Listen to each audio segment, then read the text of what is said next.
ustedes en el nombre del Señor Jesús. Soy el Pastor Agüero desde Ecuador, Suramérica. Y seguimos con la serie Monoteísmo Estricto. En esta ocasión tenemos la 8ª entrega.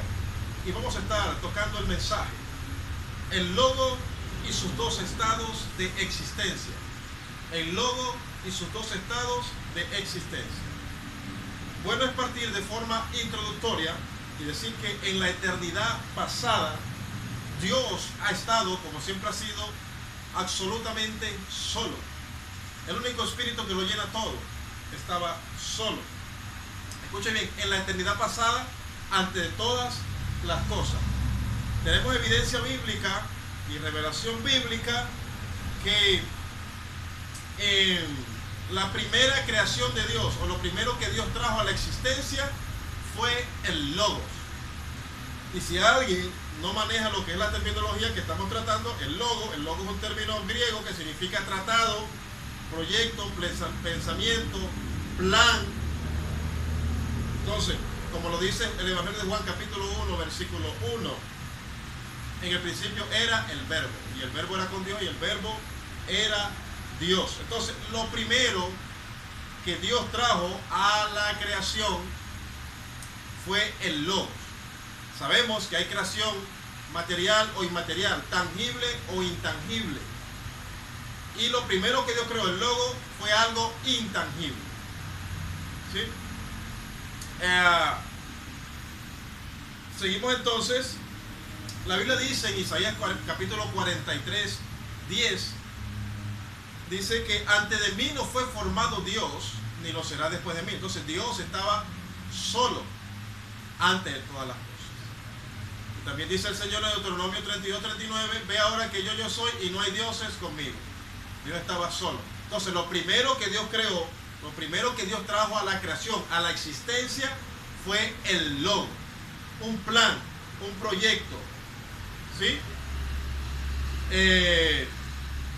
En lo cual Dios se propuso según el misterio de la voluntad, que más adelante vamos a estar tocando un poquito más. Dice la Escritura en Efesios capítulo 1, versículo 8 en adelante, que Dios se propuso en sí mismo. Entonces, eso fue antes de todas las cosas. ¿Cuándo? Cuando Dios trajo a la existencia, creó el Logos. Sigamos avanzando, valga la redundancia. Dice en Apocalipsis 3, 14. Voy a dar soporte pues, de lo que estamos hablando de que el Logos es la primera creación de Dios, o lo primero que Dios trajo a la existencia. Apocalipsis 3, 14 dice: escribe al ángel de la iglesia en la Odisea, he aquí el amén, el testigo fiel y verdadero, el principio de la creación de Dios dice esto. El principio de la creación de Dios hizo esto. ¿Y quién se está asumiendo como el principio de la creación de Dios? El Logos. El Logos. Recuerde que este mensaje se llama el Logos y sus dos estados de existencia. Por otra parte, vamos a leer en Colosenses. Hoy no voy a trabajar con la tecnología, voy a trabajar con mi espada antigua. Colosenses capítulo 1, gloria al Señor. Colosenses 1, verso 15. Él es la imagen del Dios invisible, el primogénito de toda creación. Y cuando habla que Él es el primogénito de toda creación, está haciendo alusión al Logos, al verbo, a ese plan que Dios trajo, insisto, a la existencia, a la creación en el principio, antes de todas las cosas. Dice, porque en el Logos fueron creadas todas las cosas, las que hay en los cielos y las que hay en la tierra, visibles e invisibles, sean tronos, sean dominios, sean principados, sean potestades. Todo fue creado por medio de Él y para Él. Y Él es antes de todas las cosas. Y todas las cosas en Él subsisten. Entonces, el Logo, por el Logo fueron hechas todas las cosas, como las que están en los cielos, en la tierra. Es decir, mis hermanos, que el Logos es la causa de todas las cosas, según Hebreos. Vamos a leer en Hebreos, gloria a Jesús, bendito sea el nombre de su. Hebreos capítulo 2, aleluya. Hebreos capítulo 2, versículo 10. Porque convenía a aquel por cuya causa son todas las cosas, por quien todas las cosas subsisten, que habiendo de llevar muchos hijos a la gloria, perfeccionarse por las aflicciones, al autor de la salvación de ellos.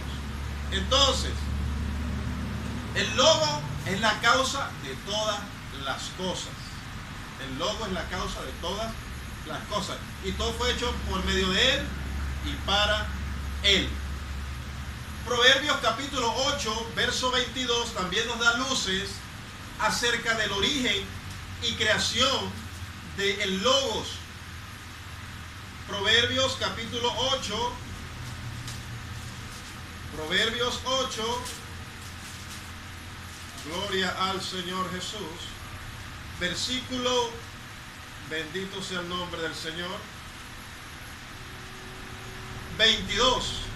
En adelante dice: Jehová me poseía en el principio, ya de antiguo, antes de sus obras. O sea que antes de las obras, o antes de todas las cosas, dicen Colosenses, ya existía el Logos. Eternamente tuve el principado, desde el principio, antes de la tierra. Antes de los abismos fui engendrada. Note bien.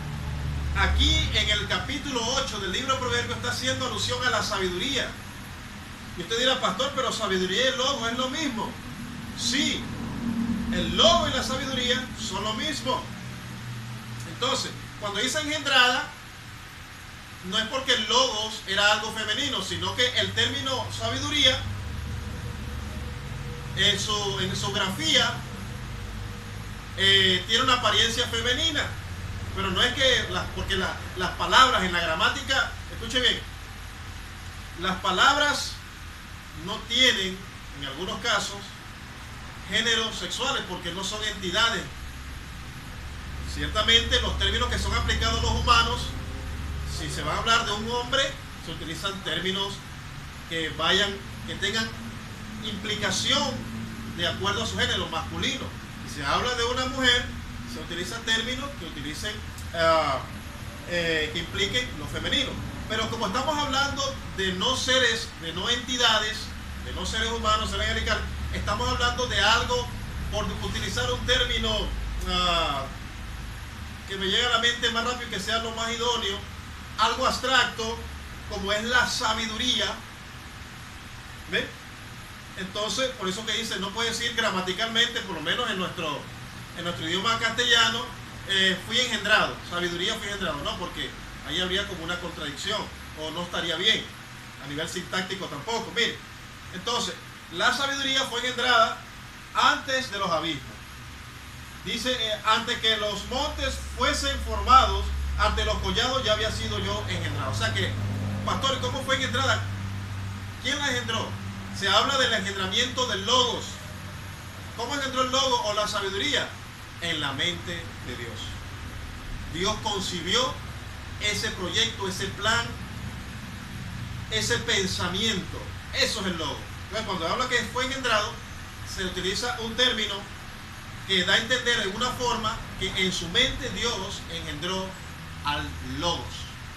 Porque el engendramiento del Logos en el otro estado, porque estamos hablando de los estados del Logos, ya fue a causa de la Virgen, de María. Para ir entrando un poquito más, ir calentando motores, el Logos tiene dos estados de existencia. El primero, de forma abstracta, esa palabra viva, ¿ve? Ahí está, existía en la mente de Dios. Ahora, ¿qué contenía ese pensamiento, ese logo, ese proyecto en la mente de Dios? Lo primero y el eje principal era la encarnación de Dios para salvar a la humanidad. Dios, a través de su presencia, ¿y qué es la presencia? Es que Dios ve el futuro. futuro.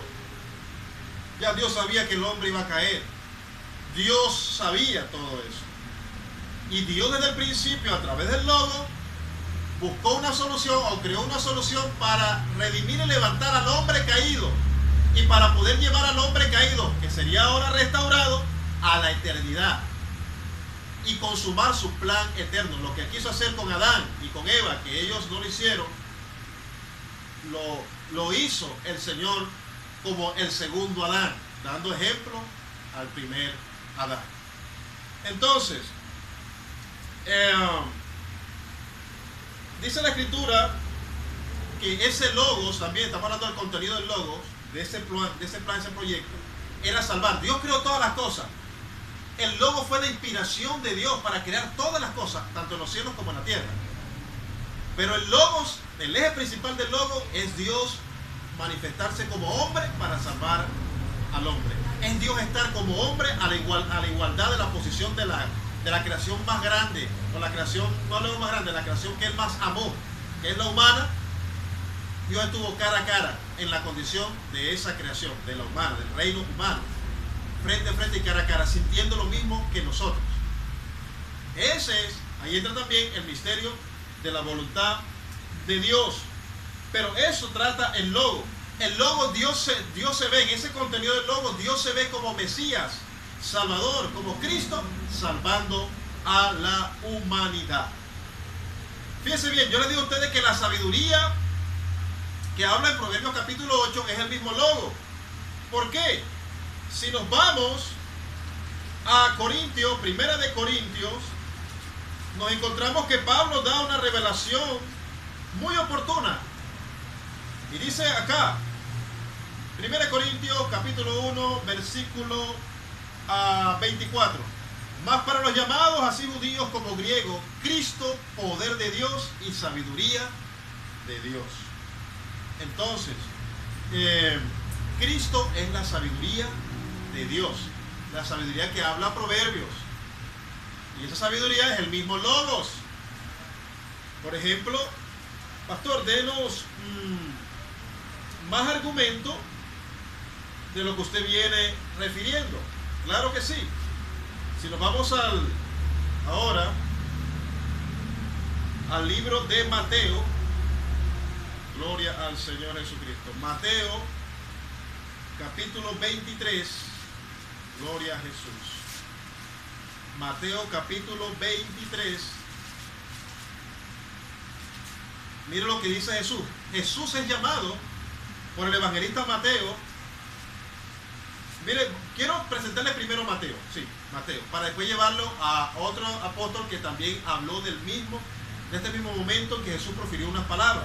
Por ejemplo, en el capítulo 23, en el versículo 34, dice: por tanto, he aquí yo os envío profetas y sabios y escribas, y de ellos a unos os mataréis y crucificaréis, y a otros azotaréis en vuestras sinagogas y perseguiréis de ciudad en ciudad. Note bien, por tanto aquí yo os envío profetas y sabios y escribas.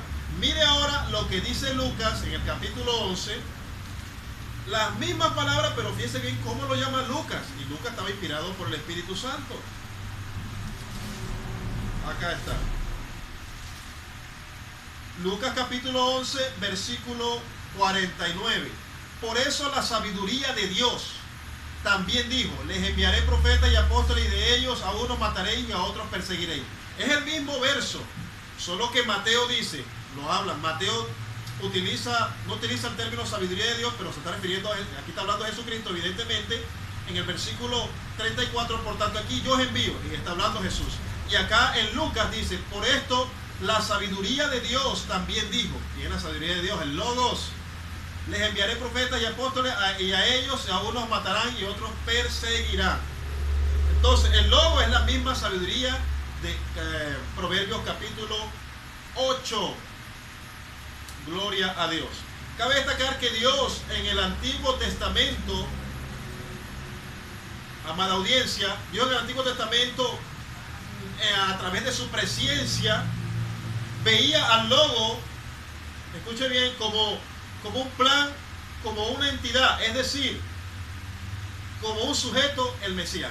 Acuérdense que en la antigüedad antes de Dios venir a este mundo manifestado en carne, el logo simplemente era, permítame la expresión, o era solamente un pensamiento, un proyecto, la planificación de Dios como Mesías en su eje principal para salvar al mundo. Pero si usted nota Proverbios capítulo 8, ese logo es personificado. Volvemos a Proverbios capítulo 8. Es bueno resaltar esto. Proverbios capítulo 8, el logo es personificado. ¿Por qué? Porque mire como dice: Jehová me poseía en el principio, ya de antiguo ante sus obras. Eternamente tuve el principado, desde el principio antes de la tierra, antes de los abismos fui engendrada, antes que fuesen la fuente de las muchas aguas, antes de los montes fuesen formados, antes de los collados ya había sido yo engendrada. No había aún hecho la tierra, ni los campos, ni el principio del polvo del mundo. Cuando formaba los cielos, allá estaba yo. Note bien, aquí se está personificando al Logos, pero el Logos todavía no era un sujeto. El Logos vino a ser un sujeto ontológico en la encarnación. Pero ¿cómo lo veía Dios? ¿Cómo hablaba Dios del Logos? A manera de, utilizando recursos literarios, la personificación. Es decir, que a algo abstracto Dios le da personificación, pero no quiere decir que el logo aquí era sujeto. Seguimos leyendo. Cuando trazaba el círculo de la faz del abismo, cuando afirmaba los cielos arriba, cuando afirmaba la fuente del abismo, cuando ponía en mar su estatuto para que las aguas no traspasasen sus mandamientos, cuando establecía los fundamentos de la tierra, con él estaba yo ordenándolo todo. ¿Quién? El Logos. Y era su delicia de día y de día. Si vamos al versículo 32 del mismo capítulo 8, ahora pues, hijos, oídme, y bienaventurados los que guardan mis caminos. Entonces, el Logos está diciendo que los que guardan sus caminos. Porque el que me halla, en el versículo 35, el que me halla hallará la vida y alcanzará el favor de Jehová. Mas el que peca contra mí, defrauda su alma. Todos los que me aborrecen aman la muerte. La sabiduría es una entidad, es algo ontológico. La sabiduría es un ser, es un sujeto. No. Pero Dios, en su presencia, Dios le daba personificación. Pastor, denos más evidencia de lo que usted está diciendo. Más evidencia, mire. ¿Cómo Dios veía el logo antes, en la antigüedad, antes del logo ser sujeto? Que era algo abstracto. Dios lo veía en su presencia como un sujeto, pero no era su estado como sujeto, sino que era un estado abstracto. Fíjese bien, Apocalipsis 13:8. Apocalipsis 13:8. Dice: y la adoraron todos los moradores de la tierra, cuyos nombres no estaban escritos en el libro de la vida del Cordero, que fue inmolado desde el principio del mundo. Les pregunto a ustedes, audiencia de Azusa Conference, ¿el Cordero fue inmolado antes de la fundación del mundo o hace 2020 años aproximadamente? ¿Cómo es esto que el Cordero fue inmolado antes de la fundación, desde el principio del mundo? ¿Cómo es que el Cordero fue inmolado desde el principio del mundo? ¿Cómo se entiende eso? Lo que podemos entender que en la presencia de Dios, en el pensamiento de Dios, ya el logo, ya el Cordero, ya ese sujeto, ya Dios se veía encarnado, incluso hasta inmolado en su mente. Fíjense bien cómo Dios personifica, ojo y oído con esto, mis amados hermanos. El logos, el verbo, antes del engendramiento a través de María, era algo abstracto, no era un sujeto, no era un ser, no era ontológicamente un ser, sino que Dios en el Antiguo Testamento lo personifica, utiliza el recurso literario, la personificación. Más evidencia, Primera de Pedro, gloria al Señor Jesús. Primera de Pedro, gloria a Dios. Dice así, en el versículo 19, sino con la sangre preciosa de Cristo, como un cordero sin mancha y sin contaminación, ya destinado desde antes de la fundación del mundo, pero manifestado en los postreros tiempos por amor a vosotros. Ya el Cordero estaba en la mente de Dios, pero manifestado en los postreros tiempos. ¿Cuándo? Cuando fue engendrado y nació de María. Dios veía al Logos en el Antiguo Testamento, que no era un sujeto, quiero insistir mucho en esto, lo veía como un sujeto, era personificado.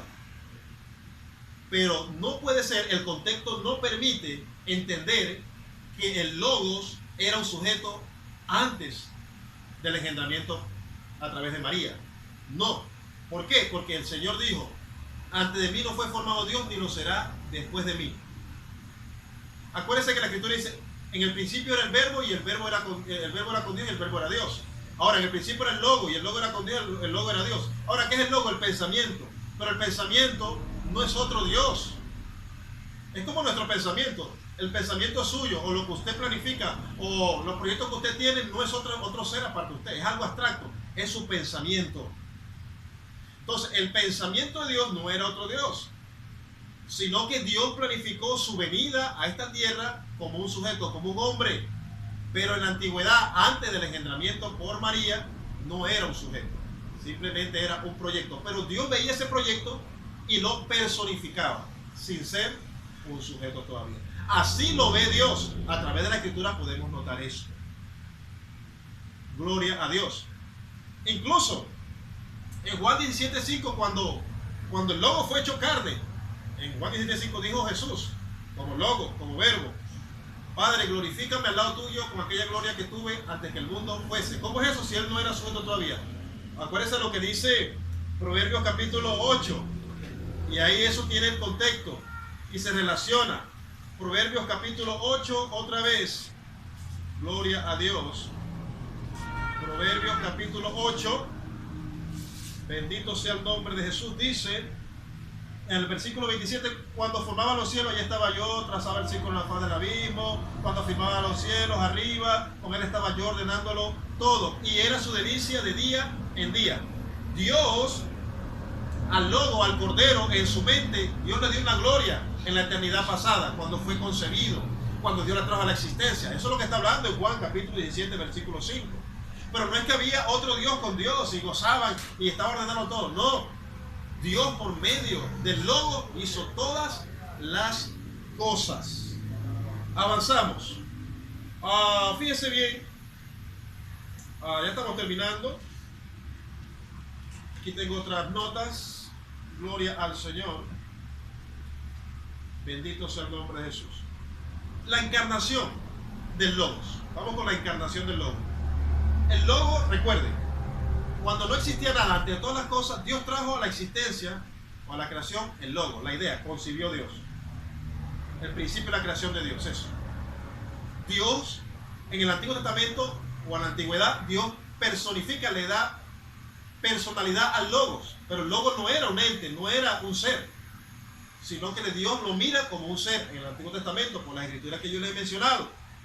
Pero ¿dónde se convierte el Logos en verdaderamente un sujeto? Es a través, como venimos diciendo, de la encarnación. Y eso lo podemos ver ¿dónde? Pastor, ¿dónde? Juan capítulo 1, Evangelio de Juan capítulo 1, verso 14. Dice, y aquel verbo, aquel Logos, fue hecho carne y habitó entre nosotros, y vimos su gloria, gloria como del unigénito del Padre, lleno de gracia y verdad. Y aquel Logos y aquel verbo fue hecho carne. ¿Cuándo fue el Logo hecho carne? Hace 2020 años aproximadamente. El Logo fue hecho carne. Si alguien dice, no, pastor, el Logo ya existía ya como un sujeto en la antigüedad. Bueno, tendría que explicar Apocalipsis capítulo 13, versículo 8, que dice que fue inmolado. Entonces, ¿cómo fue inmolado? Porque la única forma de ser inmolado es teniendo un cuerpo. O se puede inmolar a un espíritu. No se puede inmolar a un espíritu. La palabra inmolar es un término aplicado a los humanos generalmente. ¿Por qué digo generalmente? Porque se puede inmolar a un humano, se puede inmolar también a un animal. ¿Sí? Pero a un espíritu no se puede inmolar. Entonces, si alguien dice o tiene la tesis de que el Logo era un sujeto que estaba con Dios en el principio, es decir, serían dos dioses, entonces ya eso es politeísmo. Y tendría que explicar cómo fue inmolado el Logos en la antigüedad. No, el Logo no era un sujeto, sino que Dios lo miraba como un sujeto, sin ser un sujeto. Pero estrictamente cuando se convirtió en un sujeto, el Logo fue, cuando dice la Escritura en Juan 1.14, y aquel verbo fue hecho carne. Cuando Dios se manifiesta en carne, según 1 Timoteo 3:16, es que el logo se convierte en un sujeto. Es cuando Dios, el único Dios que siempre existe, Jehová, YHWH, se manifiesta en carne. Gloria a Dios. Y fíjense bien, que el Logos aparece también, y los apóstoles testificaron en primera epístola de Juan. Ya estamos terminando. Primera epístola de Juan. Gloria al Señor Jesús. Capítulo 1, versículo 1. Lo que era desde el principio, lo que hemos oído, lo que hemos visto. Noten bien que Juan habla no solamente por él, habla por quizás sus compañeros los apóstoles y por la iglesia. Lo que era desde el principio, lo que vieron a Jesús cuando él estuvo en esta tierra. Lo que era desde el principio, lo que hemos oído, lo que hemos visto con nuestros ojos y lo que hemos contemplado y palparon nuestras manos tocante al verbo de vida. Porque la vida fue manifestada y la hemos visto y testificamos y anunciamos la vida eterna, la cual estaba con el Padre. ¿Cuándo la vida estaba con el Padre? Jehová me poseía en el principio. En el principio era el verbo, el logo, el principio de la creación de Dios. Esa era la vida, porque el logo también es vida. Y se nos manifestó. ¿Cuándo se manifestó? Y aquel verbo fue hecho carne. Lo que hemos visto y oído, eso anunciamos, para que también vosotros tengáis comunión con nosotros. Y nuestra comunión verdadera es con el Padre y con su Hijo Jesucristo. En Apocalipsis, capítulo, gloria a Dios, Apocalipsis 19, fíjense bien cómo aparece el Logos, 19:11. Dice la escritura, Apocalipsis 19:11. Y entonces vi el cielo abierto y aquí un caballo blanco, y el que lo montaba se llamaba Fiel y Verdadero, con justicia y juzga, pelea. Sus ojos eran como llama de fuego y había en su cabeza muchas diademas, y tenía un nombre escrito que ninguno conocía sino él mismo. Estaba vestido de una ropa ceñida en sangre, cordero inmolado, y su nombre es el Verbo de Dios. Aquí aparece, va a aparecer más adelante el Logos. El Logos va a aparecer más adelante en las batallas de las profecías escatológicas en el futuro, no muy lejano. Aparece el verbo, pero el verbo como sujeto. Entonces recuerden que el logo tiene dos estados de existencia. En el principio como pensamiento, como proyecto, la cual Dios lo miraba y lo veía y lo personificaba sin ser un sujeto, ojo, sin ser una entidad, sin ser ontológicamente. Dios lo personificaba, pero era un plan, un proyecto. Pero ¿cuándo se convirtió en un hombre ese proyecto? Juan 1:14, y aquel verbo y aquel logo fue hecho carne. Ahí el estado vino a ser de abstracto, mirándolo Dios con personificación, a realmente, escuche bien, un humano, una persona, un varón. Ahí, y aquel verbo se hizo carne. Y el verbo y el logo es Dios manifestado en la carne, el Mesías, el Cristo, la sabiduría de Dios hecha carne, el verbo de Dios. Entonces los dos estados, estado abstracto con mirada divina de personificación, sin ser sujeto, y como propiamente un sujeto, ontológicamente hablando, de hace 2020 años para acá, y aquel verbo fue hecho carne. Muchas bendiciones. Si no se ha suscrito a Susa Conference, puede hacerlo, hágalo. Ayude a catapultar, propagar la doctrina apostólica. Muchas bendiciones. Se les quiere.